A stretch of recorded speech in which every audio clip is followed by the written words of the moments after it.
શહેરા તાલુકામાં આવેલા પાનમ જળાશયમાં પાણીની આવક વધતા પાણી છોડાયું।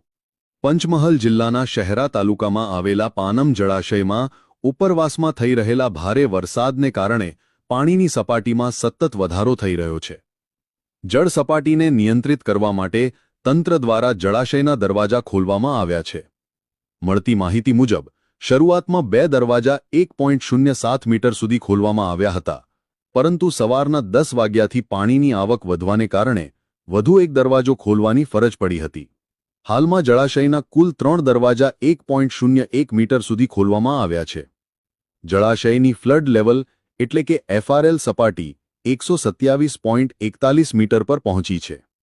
જળાશયમાં પાણીની આવક એટલે કે ઇનફ્લો 13,348 ક્યુસેક અને જાવક એટલે કે આઉટફ્લો 14,058 ક્યુસેક નોંધાઈ છે। પાણીની વધતી આવકને જોતા જળાશયની આસપાસના નીચાણવાળા વિસ્તારોમાં રહેતા ગામોને સાવચેત કરવામાં આવ્યા છે। જિલ્લા વહીવટીતંત્ર દ્વારા પરિસ્થિતિ પર સતત નજર રાખવામાં આવી રહી છે અને લોકોને સુરક્ષિત રહેવા અને નદીના પટમાં ન જવા માટે સૂચના આપવામાં આવી છે।